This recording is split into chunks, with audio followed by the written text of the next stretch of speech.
Friends, how are you? I hope you all are healthy. A precious good morning to all. Myself, Anurag Kumar Dubey, your chemistry teacher. Okay? So today we are going to start a new chapter that is very interesting chapter, biomolecules. Okay? Biomolecules. First question arise that what is biomolecules. Okay, कहें क्या कि biomolecules is the organic compound. Biomolecules are the organic compound which is present in all living organism. Okay, तो biomolecules is the organic compounds which is present in all living organisms and they build up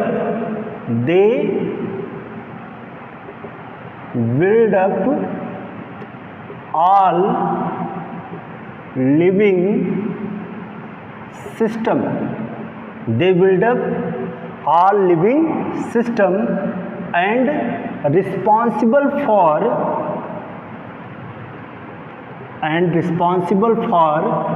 growth, maintenance and their ability to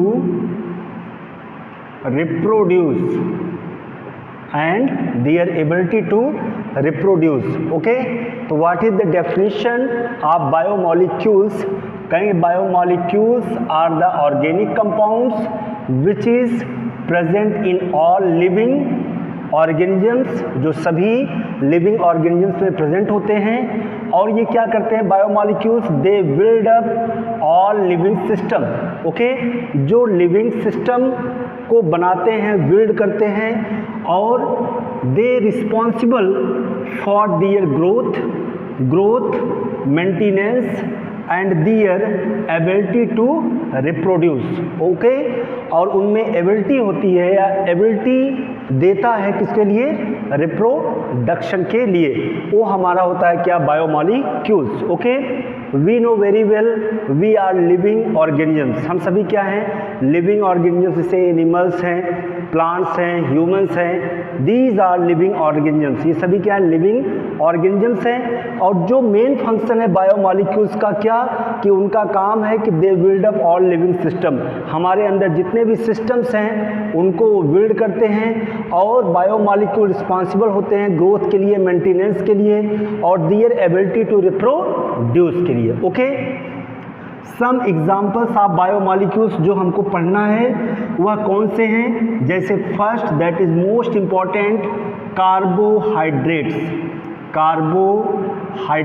okay, carbohydrates is the biomolecules. ये एक biomolecules हैं.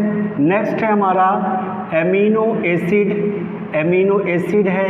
Next हमारा है protein है. Next है lipid है. Okay, and next hormones है. ठीक, लिपिड है, हार्मोन्स है. नेक्स्ट है विटामिन्स हैं. ठीक, क्या है? विटामिन्स हैं. तो carbohydrate, amino acid, protein, lipid, hormones, vitamins, these are biomolecules. Okay, ये सभी हमारे क्या हैं? बायोमॉलिक्यूल्स हैं. आई होप सबको समझ में आ गया होगा कि बायोमॉलिक्यूल्स क्या होता है और उसका काम क्या है और कौन कौन से बायोमॉलिक्यूल्स हैं. तो बायोमॉलिक्यूल्स कौन से हैं? Carbohydrate, amino acid, protein, lipid, hormones and vitamins. Okay, तो अब की बार जो सीबीएसई का सिलेबस आया है उसमें आपका कार्बोहाइड्रेट्स हैं, एमिनो एसिड्स हैं और आपके प्रोटीन्स हैं, हार्मोन्स नहीं पढ़ना है, विटामिन्स नहीं पढ़ना है, लिपिड नहीं पढ़ना है। और एक बायोमॉलिक्यूल्स और है that is nucleic acid, okay, कौन सा है, न्यूक्लिक एसिड, ओके। तो आपको ये न्यूक्लिक एसिड पढ़ना है, मतलब कितने पार्ट्स हैं, 1 2 3 4, ये पढ़ना है, ये पढ़ना है और ये, मतलब 4 पार्ट आपको बायोमॉलिक्यूल्स में पढ़ना है, ओके। अब मैं आपको बताऊं कि biomolecules related to living organisms in the following sequence, है ना, किस प्रकार बायोमॉलिक्यूल्स लिविंग ऑर्गेनिज्म से रिलेट होते हैं या रिलेटेड होते हैं। तो हमारा क्या है, living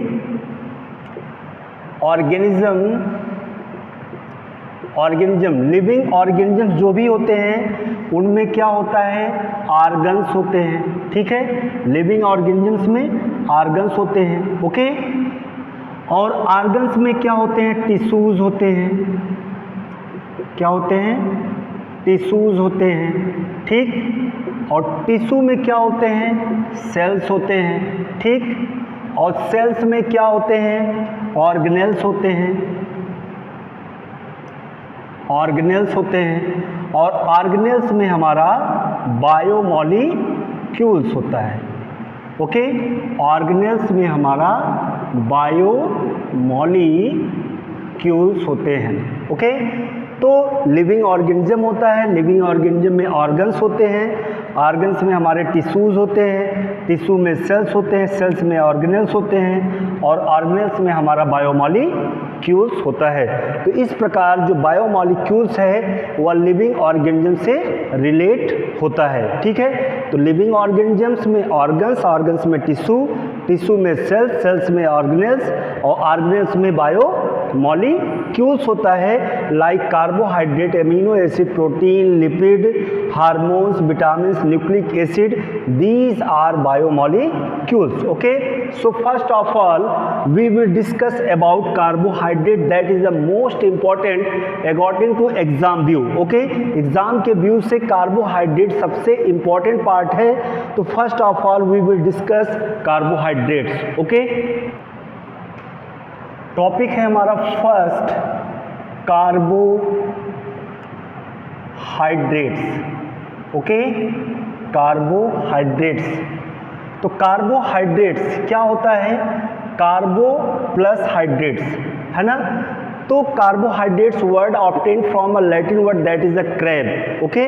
crab means carbon, okay, and hydrates means water, okay.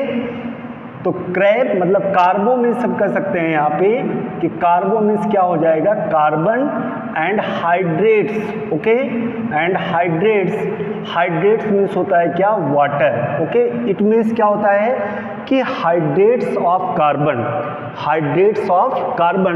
Definition हो जाएगा hydrates of carbon is called carbohydrates, okay, is called carbohydrates. Hydrates of carbon is called carbohydrates, okay, is called carbohydrates, clear। अब देखिए जो carbohydrates होता है इसका general formula क्या होता है, general formula of carbohydrates is CnH2O का Y कर देते हैं, ओके, CnH2O का Y कर देते हैं, okay. This is the general formula of carbohydrates, okay. जैसे for example glucose, formula of glucose is C6H12O6, okay. तो फार्मूला को हम कैसे फिट कर सकते हैं इस जनरल फार्मूले में, Cn का मतलब हो गया, n मतलब नंबर, 6, तो हो गया क्या, C6 एंड H2O, तो यहाँ पे H कितना है, 12, यहाँ पे H2 है तो यहाँ पे लगा दे 6, 6 2 जा 12, ऑक्सीजन कितने हैं, 6, 6 1 जा 6, ओके। देखिए ये ग्लूकोज इस फार्मूले में फिट हो गया।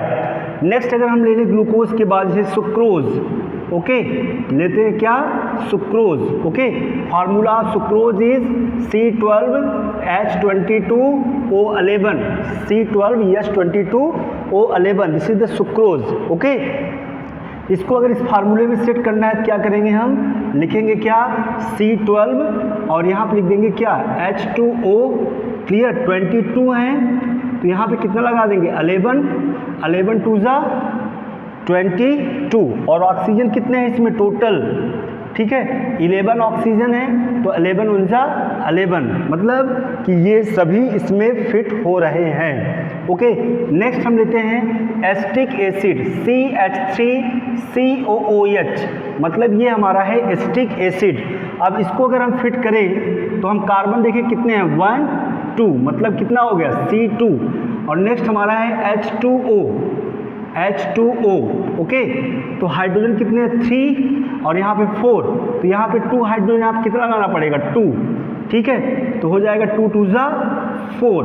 हाइड्रोजन कितना है 3 and 1 4, लेकिन ऑक्सीजन कितने हैं यहाँ पे देखिए, ऑक्सीजन कितने हैं यहाँ पे 2, तो यहाँ पे हो गया 2 1 जा 2, मतलब ये भी फार्मूले में फिट बैठ रहा है कौन acetic acid.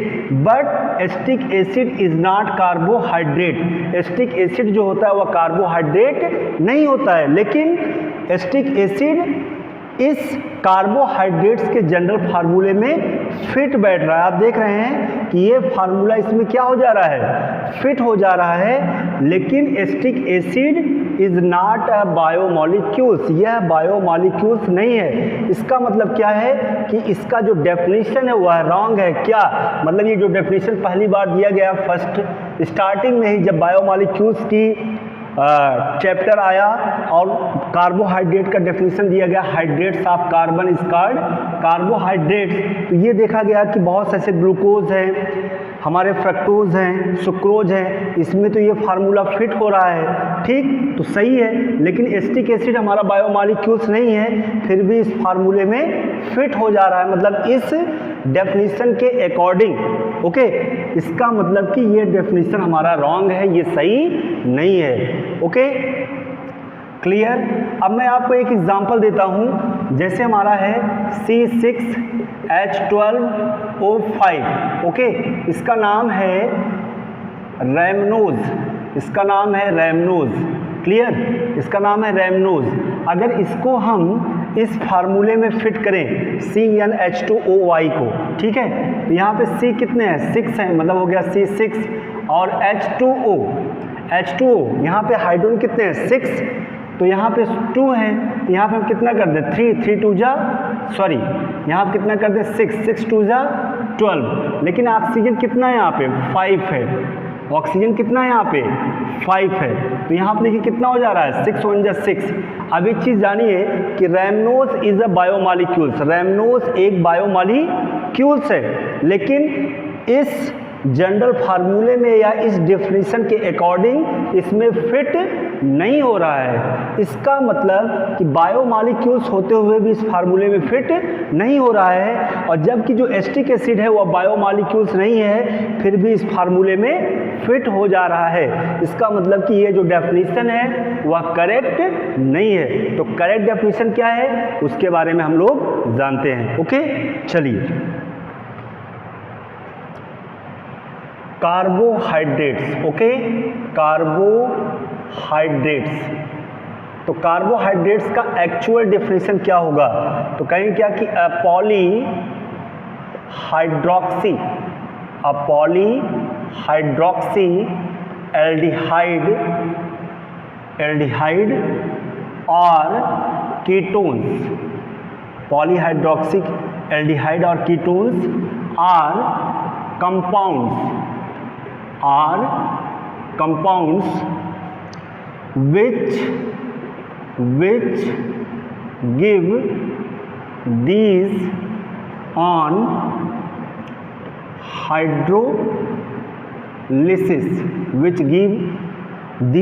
on hydrolysis, is known as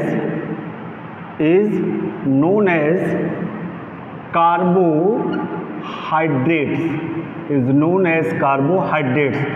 actual definition ये होता है कार्बोहाइड्रेट्स का कि पॉलीहाइड्रोक्सी मतलब जिसमें मोर देन 1 हाइड्रोक्सिल ग्रुप हो, OH ग्रुप हो, ठीक है।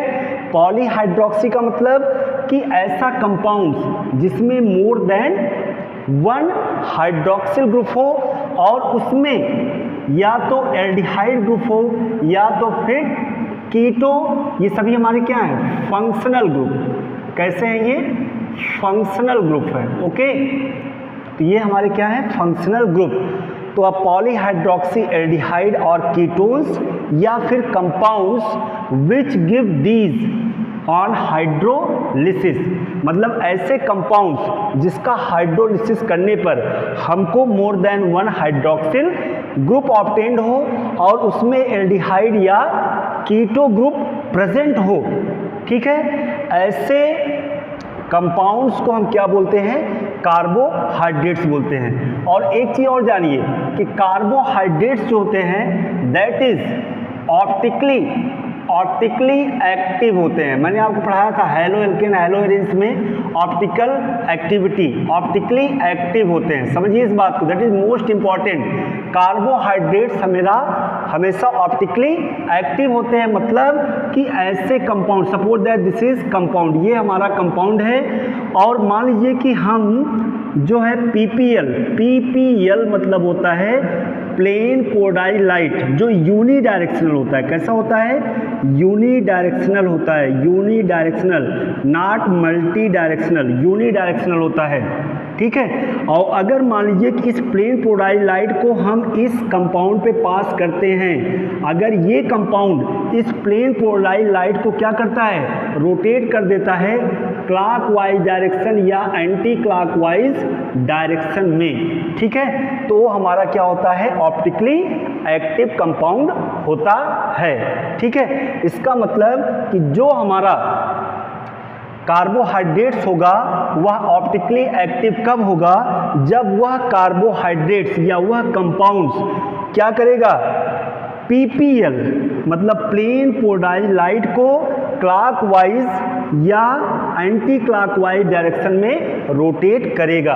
और एक चीज़ और जानिए कि ऑप्टिकली एक्टिव वो कंपाउंड्स होते हैं जिसमें कायरल कार्बन होता है।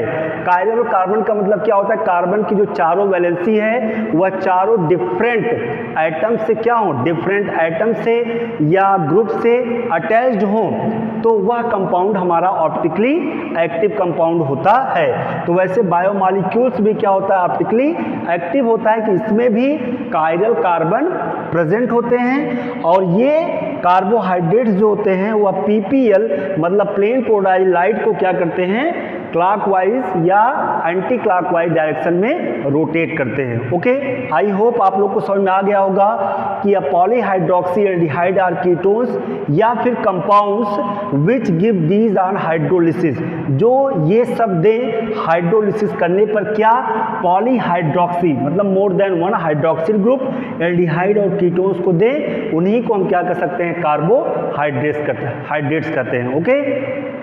ओके, अब हम लोग चलते हैं, पढ़ते हैं क्या, कार्बोहाइड्रेट्स का classification. Okay, classification of carbohydrates. तो नेक्स्ट टॉपिक है classification of carbohydrates, classification of carbohydrates। okay, on the basis of behavior, on the basis of behavior, okay, मतलब बिहेवियर के बेस पर carbohydrates divided into three major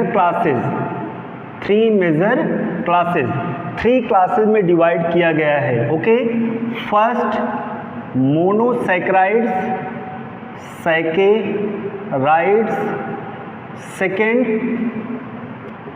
oligosaccharides and last one is polysaccharides. Okay, three classes, monosaccharides, oligosaccharides and polysaccharides.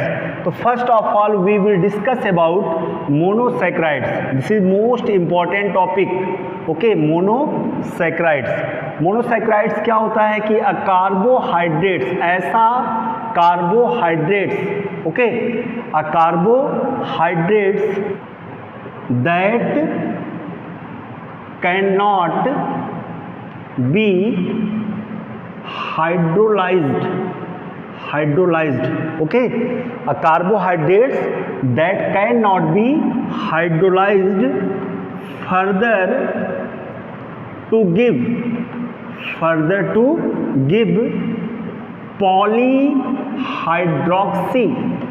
polyhydroxyaldehyde or ketones.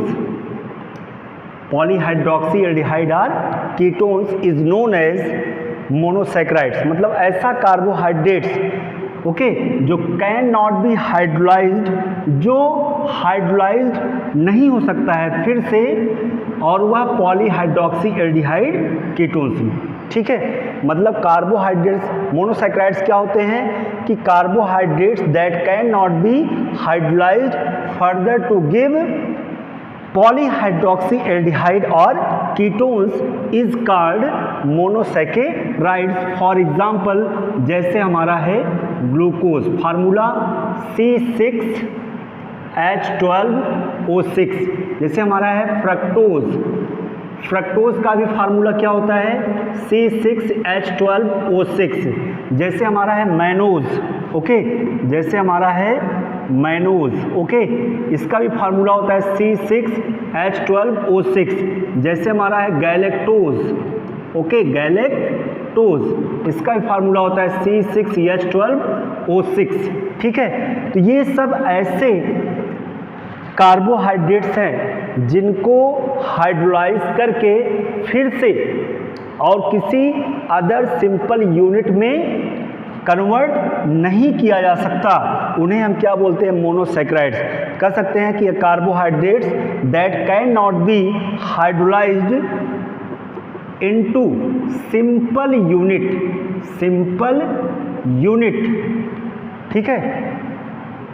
ठीक है, या आप ऐसे कह सकते हैं कि carbohydrate that can not be hydrolyse further to give, यहाँ पे कर लीजिएगा सिंपल यूनिट ऑफ पॉलीहाइड्रोक्सीएल्डिहाइड और कीटोन्स। थोड़ा सा चेंज कर लीजिएगा, यहाँ पे क्या होता है monosaccharides, a carbohydrate that can not be hydrolysed further to give simple unit, मतलब कि ऐसा कार्बोहाइड्रेट जो हाइड्रोलाइज्ड हो करके फिर से पॉलीहाइड्रोक्सीएल्डिहाइड या कीटोन का कोई दूसरा यूनिट न बनाए, ऐसे कार्बोहाइड्रेट को हम मोनोसैकेराइड्स कहते हैं। For example glucose, fructose, galactose, mannose, these are monosaccharides जिनको फिर से हाइड्रोलाइज करके किसी दूसरे कार्बोहाइड्रेट्स का सिंपल यूनिट पाया नहीं जा सकता है, उन्हें हम क्या बोलते हैं monosaccharides. Okay, about 20 types of monosaccharides occur in nature. Okay, 20 types के मोनोसैकेराइड्स जो होते हैं वह हमारे नेचर में पाए जाते हैं। ओके, तो ये है हमारा क्या मोनोसैकेराइड्स। एग्जाम में आता है मोनोसैकेराइड्स क्या होते हैं, तो आप बताइए कि carbohydrates that can not be hydrolysed further to give simple unit of polyhydroxyaldehyde और ketones is called monosaccharides. For example glucose, fructose, galactose, mannose, etc. Clear? Next oligosaccharides. ये क्या होता है? कहेंगे the carbohydrates that yield 2 to 10 monosaccharides unit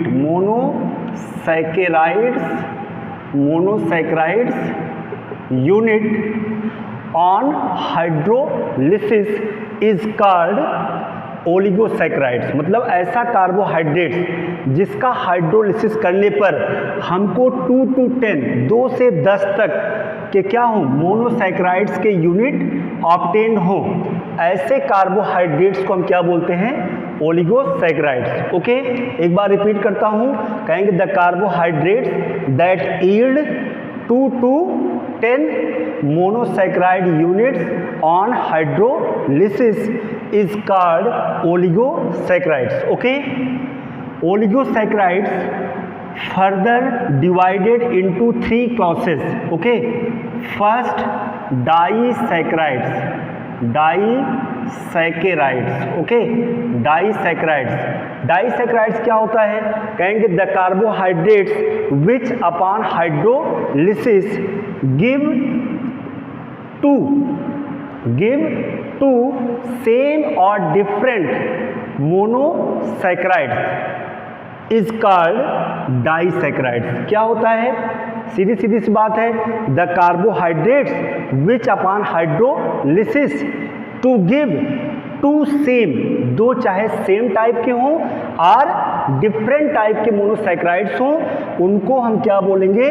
disaccharides. Okay, for example जैसे हम लेते हैं सुक्रोज। ओके, क्या लेते हैं? Sucrose. Formula C12H22O11। Okay, C12H22O11 ये हमारा सुक्रोज है और इसका हम हाइड्रोलिसिस करेंगे H2O से। ओके, H2O से हाइड्रोलिसिस करेंगे in the presence of acid H+, तो हमें क्या ऑब्टेन होगा? C6H12O6। ओके, और फिर क्या होगा? C6H12O6। ओके, तो यहाँ देखिए कार्बन कितने हैं? 12, C6 और हाइड्रोजन यहाँ पे H20 और 2 यहाँ पे 24, 12 12 24। ऑक्सीजन कितने? 11 एंड 1 12, 6 एंड 6। मतलब एक हमारा क्या है इसमें? ग्लूकोज है, एक हमारा क्या है? फ्रक्टोज है। तो इसमें दो डिफरेंट, दीज आर मोनोसैकेराइड्स। ये हमारे क्या हैं? मोनोसैकेराइड्स। मैंने अभी आपको बताया था मोनोसैकेराइड्स का एग्जाम्पल, ग्लूकोज एंड फ्रक्टोज। तो such type of carbohydrates which upon hydrolysis to give two same or different, चाहे ग्लूकोज मिल जाए, फ्रक्टोज मिल जाए या ग्लूकोज फ्रक्टोज मिल जाए, टू सेम और different monosaccharides unit, that is disaccharides. Okay, next हमारा क्या है? ट्राइसैकेराइड्स। सेकेंड है ट्राइसैकेराइड्स। ओके, ट्राइसैकेराइड्स में सिंपल सी बात है, the carbohydrates which upon hydrolysis to give three same और different monosaccharide units is called trisaccharides. इसके लिए एग्जांपल हम किसका लेते हैं? रैफिनोज का। किसका लेते हैं? रैफिनोज का। अब इसी फार्मूले से हम रैफिनोज का फार्मूला बना लेंगे। तो इस C12 है, इसमें 6 कार्बन और ऐड कर दीजिए, ये हो गया C18। H22 है, इसमें 10 हाइड्रोजन ऐड कर दीजिए, तो हो गया 32। और ऑक्सीजन में 5 ऑक्सीजन और ऐड कर दीजिए, 11 5 कितना हो गया? 16। ओके, मतलब C18H32O16। तो कितना ऐड करना पड़ा? इसमें 6, इसमें 10 और इसमें 5। याद कर लीजिए 6 10 5। तो फार्मूला किसका आ गया? रैफिनोज का। ओके, अब +2H2O लेंगे अब की बार, एसिडिक मीडियम मतलब H+, तो हमको 3 मोनोसैकेराइड्स की यूनिट ऑब्टेन्ड होंगे। वह कौन कौन से होंगे हमारे? वह होंगे C6H12O6, फिर C6H12O6, C6H12O6। आप देंगे 18 कार्बन है, 6 6 6। ओके, हाइड्रोजन कितने हैं? 32। तो चेक कर लीजिए 12 12 12। ओके, एंड ऑक्सीजन कितने हैं? टोटल 16। तो यहाँ पे चेक कर लीजिए कितने हो गए? 6। और यहाँ पे कितने हो गए? यहाँ पे हो गए कितने? 6 6 6, मतलब कितने हो गए? 18। और यहाँ पे देखिए टोटल कितना है? यहाँ पे 32। और यहाँ पे हाइड्रोजन कितना है? 2 2 4। क्लियर? तो 32 और 4 कितना हो जाएगा? 36। तो कितना हो गया? 12 12 12, मतलब 36। ऑक्सीजन कितना है? 16। और इसमें कितना है? 2 1 2, 16 to 18 कितना हो गया? 6 6 6, मतलब 18। तो हमको 3 सेम और डिफरेंट यूनिट किसके ऑब्टेन होंगे? मोनोसैकेराइड्स के। किसमें? ट्राइसैकेराइड्स में, जब हम रेफिनोज का क्या करेंगे, हाइड्रोलिसिस करेंगे in the presence of acid. Clear. इसमें फर्स्ट किसका है, ग्लूकोज का, ये किसका है, फ्रक्टोज का, और ये किसका है, गैलेक्टोज का।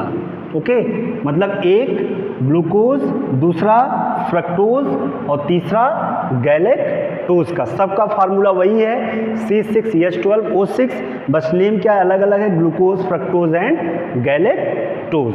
ओके, या दो ग्लूकोज का एक फ्रक्टोज का, ठीक है, ऐसे भी कर सकते हैं, या ग्लूकोज, फ्रक्टोज, गैलेक्टोज, मतलब 3 सेम या डिफरेंट यूनिट्स ऑफ मोनोसैकेराइड्स के ऑब्टेन्ड होंगे। ओके, नेक्स्ट क्या है हमारा, टेट्रासैकेराइड्स। टेट्रासैकेराइड्स। ओके, इसमें क्या हो जाएगा, रेफिनोज का एग्जांपल कितना था, C18H32 एंड O कितना था, 16। तो इसी से हम एग्जांपल लेंगे किसके लिए, टेट्रासाइक्लाइड्स के। इसमें 6 ऐड करना, इसमें 10, इसमें 5, तो कितना हो जाएगा ये C24, और H कितना हो जाएगा, 10 ऐड करेंगे तो 42, एंड ऑक्सीजन कितना हो जाएगा, ऑक्सीजन 21। ठीक है, ये हमारा है स्टेकाइरोज। स्टेकाइरोज, इसके लिए हम क्या यूज़ करेंगे, 3H2O in the presence of acid. इसका हाइड्रोलिसिस करेंगे तो कितने यूनिट मिलेंगे हमको, 4। नाम ही बता रहा है टेट्रा, ठीक, टेट्रा मीन्स 4। तो क्या बनेगा, C6H12O6, C6H12O6, C6H12O6, C6H12O6, मतलब ये ग्लूकोज और ये क्या हो जाएगा, गैलेक्टोज और गैलेक्टोज और ये भी होगा हमारा गैलेक्टोज। ओके, मतलब 4 यूनिट मिलेंगे, 2 यूनिट किसके, ग्लूकोज के, और 2 यूनिट किसके, गैलेक्टोज के, मतलब 2 कितना हो गया टोटल, 4। तो ये हमारा स्टेकाइरोज है, जिसका हाइड्रोलिसिस करने पर क्या कहेंगे, a carbohydrates which upon hydrolysis to give 4 same और different monosaccharides unit is called tetrasaccharides. Okay, तो this classification based on behaviour of carbohydrates. हम नेक्स्ट क्लासिफिकेशन पढ़ेंगे on the basis of reduction. ठीक है, रिडक्शन के बेस पर, sorry अभी इसमें एक बचा हुआ है थर्ड। अभी तो हमने 2 पढ़ा, एक मोनोसैकेराइड्स और एक ओलिगोसैकेराइड्स। अभी थर्ड हमारा बचा हुआ है कौन सा, पॉलीसैकेराइड्स। ओके, नेक्स्ट है polysaccharides. Okay, this is most important है ये पॉलीसैकेराइड्स। क्या होता है, पॉली मीन्स क्या होता है, मेनी, बहुत, है ना, मतलब कहेंगे the carbohydrates which upon hydrolysis to give a large number of monosaccharides unit is called polysaccharides. मतलब ऐसा कार्बोहाइड्रेट्स जिसका हाइड्रोलिसिस करने पर हमको ढेर सारा मोनोसैकेराइड्स का यूनिट ऑब्टेन्ड हो, ऐसे कार्बोहाइड्रेट्स को हम क्या बोलते हैं, पॉलीसैकेराइड्स बोलते हैं। क्लियर। चलिए अब हम क्या बात करते हैं कि पॉलीहाइड्रोक्साइड का जनरल फार्मूला क्या होता है। जनरल फार्मूला ऑफ पॉलीसैकेराइड्स, तो इसका होता है C6H10O5 का N, C6H10O5 का N। यहाँ पे N मतलब क्या है, नंबर। N इक्वल टू हो सकता है 100 से लेकर कितना, 3000 तक इसके नंबर्स हो सकते हैं। ठीक है, 100 to 3000 तक। ओके, तो पॉलीसैकेराइड्स क्या होता है, the carbohydrates which upon hydrolysis to give a large number of monosaccharides unit is called polysaccharides. The general formula of polysaccharides is C6H10O5. Okay, and what is the N? N is the number that will be 100 to 3000. Clear? अब एक example लेते हैं हम, C6H10O5। ठीक है, O5 C6H10O5 का N, ये N number में मतलब ये 100 to 3000 तक हो सकता है। तो इसका हाइड्रोलिसिस करने के लिए भी हमको N नंबर में क्या चाहिए, H2O चाहिए। क्या चाहिए, N नंबर में H2O चाहिए। तो जब N नंबर H2O में इसका क्या होगा, पॉलीसैकेराइड्स का हाइड्रोलिसिस होगा, तो हमको यहाँ पे N नंबर C6H12O6 ऑब्टेन होंगे। ठीक है, C6H12 कैसे होगा, H10 है, यहाँ पे से 2 हाइड्रोजन मिल गया 12 हो गया। यहाँ पे ऑक्सीजन कितने हैं 5, यहाँ से मिल गया 1 ऑक्सीजन, क्या हो गया 6 हो गया। तो C6H10H12O6 और यहाँ पे N लगा हुआ है, तो यहाँ पे भी इसके N नंबर्स ऑब्टेन होंगे, वह भी 100 to 3000 होगा। N नंबर्स में हमको ग्लूकोज यूनिट ऑब्टेन होंगे। N number means 100 to 3000। तो ये रिएक्शन याद रखिएगा, ये रिएक्शन किसके लिए, पॉलीसैकेराइड्स के लिए। ओके, तो आई होप पॉलीसैकेराइड्स आपको समझ में आ गया होगा। This is the general formula of polysaccharides. इसका हाइड्रोलिसिस करेंगे in the presence of acid में, तो इसका भी N नंबर में हमको ग्लूकोज क्या है, ग्लूकोज इज अ मोनोसैकेराइड्स, क्योंकि ये N नंबर में, ये भी N नंबर में है, तो ये भी हमको N नंबर में ऑब्टेन होगा। वह N नंबर कितना हो सकता है, 100 to 3000। ओके, फॉर एग्जाम्पल क्या है पॉलीसैकेराइड का, what is the example of polysaccharides, ये होता है ग्लाइकोजन। ओके, याद कर लीजिए, glycogen, starch, cellulose. Okay, glycogen, starch, cellulose, और मैं आपको बता दूं dextrin. Okay, these are example of polysaccharides. क्या क्या, glycogen, starch, cellulose, dextrin, these are example of polysaccharides. Monosaccharides का एग्जाम्पल क्या है, ग्लूकोज, फ्रक्टोज, गैलेक्टोज, मैनोज, है ना, these are example of monosaccharides. Example को बहुत ध्यान से याद रखिएगा, एग्जाम में एग्जाम्पल ही ज्यादा आता है। ओके, आई होप आपको समझ में आ गया होगा polysaccharides and their examples and general formula and reaction. Clear?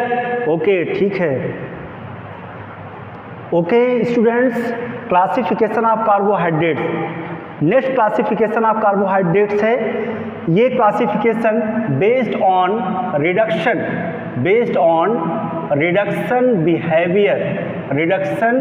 Behaviour. Okay, now I am going to classify carbohydrates on the basis of reduction behaviour के बेस पे कार्बोहाइड्रेट्स को 2 टाइप में डिवाइड किया गया है। हाउ मेनी टाइप्स में, 2 types में divide किया गया है। फर्स्ट कौन सा है, first is reducing sugar, this is most important, reducing sugar, this classification is most important, reducing sugar, and next one is non reducing sugar। Okay, मैं 1 minute में आपको याद कराता हूं अभी, ठीक है। रिड्यूसिंग शुगर क्या होता है और नॉन रिड्यूसिंग शुगर क्या होता है, तो केवल 2 सोल्यूशन का नाम याद रखिए। कौन कौन सा, एक हमारा है फेहलिंग सोल्यूशन और दूसरा हमारा है Tollens reagent. Okay, Fehling solution and Tollens reagent. Clear? तो कहेंगे क्या कि द कार्बोहाइड्रेट्स विच रिड्यूस, इसी से याद करिए कि ऐसा कार्बोहाइड्रेट्स, कहेंगे द कार्बोहाइड्रेट्स विच रिड्यूस किसको, Fehling solution and Tollens reagent. The carbohydrates which reduce, क्या करे, रिड्यूस करे, which reduce, the carbohydrates which reduce किसको, Fehling solution and Tollens reagent, referred to as reducing sugar। Okay, reducing sugar क्या होता है, the carbohydrates which reduce Fehling solution and Tollens reagent. जब आप लोग स्कूल आएंगे ना, जब लैब में आप आएंगे ना, तो मैं आपको एल्डिहाइड फंक्शनल ग्रुप का टेस्ट कराऊंगा फेहलिंग सोल्यूशन और टॉलेंस रिएजेंट से। अभी सिर्फ इतना जानिए, क्या the carbohydrates reduce Fehling solution and Tollens reagent is called या refer to as reducing sugar. उसे हम क्या बोलते हैं, रिड्यूसिंग शुगर। जो कार्बोहाइड्रेट फेलिंग सोल्यूशन और टॉलरेंस रिएजेंट को क्या कर दे, रिड्यूस कर दे, उसे हम क्या कहेंगे, रिड्यूसिंग शुगर करेंगे, रिड्यूसिंग शुगर कहेंगे। ठीक है, एग्जाम्पल क्या होता है रिड्यूसिंग शुगर का example, all monosaccharides, all monosaccharides, okay, all monosaccharides are reducing sugar. जैसे आपका ग्लूकोज है, फ्रक्टोज है, गैलेक्टोज है, ठीक है, मैनोज है, सभी जितने भी मोनोसैकराइड्स होते हैं, जितना भी हम आपको पढ़ाएंगे वो सभी आपके क्या हैं, रिड्यूसिंग शुगर हैं, वो सभी फेलिंग सोल्यूशन और टॉलरेंस रिएजेंट को रिड्यूस कर देंगे। नॉन रिड्यूसिंग शुगर क्या है, नॉन रिड्यूसिंग शुगर अब तो समझ में आ गया होगा, the carbohydrates which do not क्या reduce, which do not reduce किसको, फेलिंग सॉल्यूशन और किसको, and tolerance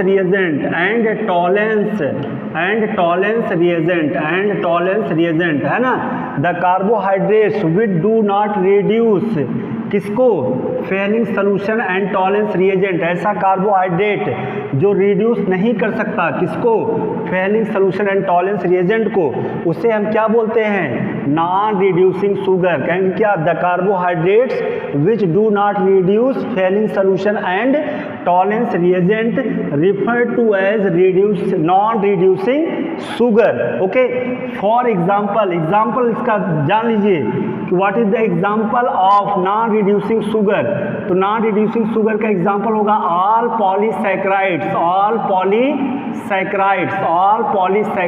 are non reducing sugar, like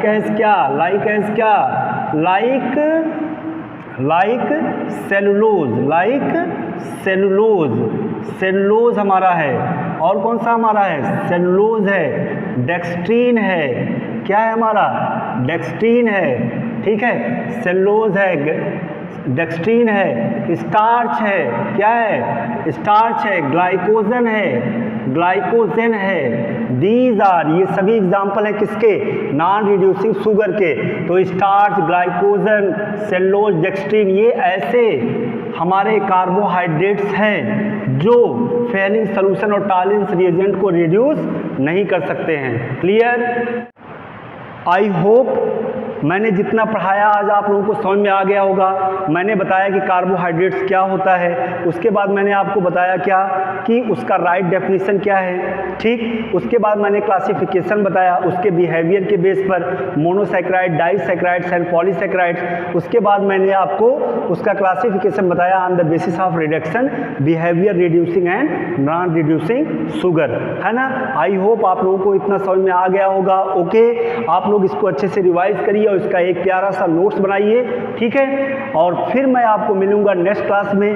thank you, thanks a lot.